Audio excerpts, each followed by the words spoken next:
Sarah Cook. I'm a recipe writer and a food stylist, and today I'm going to show you how to make a gorgeous focaccia loaf. Now, it's one of my favourites. You might have bought some from the shop and thought I could never make that myself, but it's super simple. All you need to start with is a batch of Allinson's olive oil dough. If you go to the Baking Mad website and look at the Allinson pages, you'll find a step-by-step video with exactly how to make that. I made this a bit earlier, so it's risen, it's proven, it's doubled in size, it's full of gorgeous air, and we're ready to move on to the next stage. Now, I've got a baking tin here. It's about 20 by 30 centimetres, but anything a similar size will do. And I've got some more olive oil. So there's olive oil in this dough, and I'm now going to grease this tin with a little bit more so our loaf doesn't stick. Just in with a splash, and I'm just going to rub it all around the base and up the sides. Okay, that's ready. Now, normally at this stage, we'd knock this air out of the dough, but because I'm going to be pressing it into this tin, it's going to do the job at the same time. So pull this out of the bowl and let's tip it straight into our tin. Brilliant. And then just push and stretch it out. Now, hopefully your hands will have a little bit of oil on from doing that bit in the tin, so it shouldn't stick, which is a good trick. Go, pull it to the corners. Now it is going to grow, so if you can't get it to stay completely, don't worry. That's absolutely fine. And now we're going to cover it again. I've got a slightly damp tea towel, or you could use some cling film, again greased with a little bit of the olive oil, and we're going to leave this to double in size again.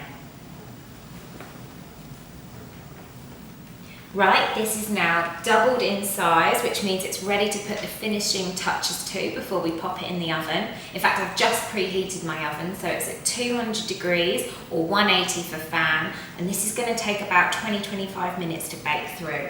Now, I'm going to dimple it and give it the traditional focaccia look, so it helps if you dust your fingers in a little bit more flour so it doesn't stick, and then literally be brave and just go in with your fingers all over the dough. I think that's enough. So next, with some herbs, I've got my favourites here. Rosemary, just scatter it over. I've got some thyme. I mean, you could use all of these or just a few. Let's get some thyme on there. Then some sage. Sage is quite powerful, so if you're not so keen, just stick with the other three. And then finally some basil, everyone's favourite. Just scatter these on. And then we've got olive oil in the dough. We've greased our tin with some olive oil. I'm going to put a little bit more on the top. So just a drizzle all over. And this is going to help the top become really crispy and crusty, and also add a bit more flavour.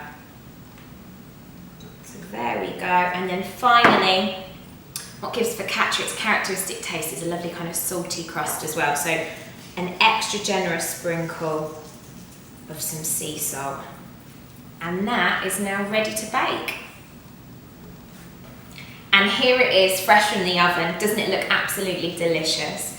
Now, if you want, you can pop it back into the oven just on a wire rack if you feel that the bottom's a bit soft. Sometimes when you cook bread in a tray like this, it doesn't get as crisp as when you do it on an open baking sheet. So literally just carefully lift it out on a wire rack and back in at the same temp for about 5 minutes or so. But I think this looks absolutely gorgeous and it's ready to eat.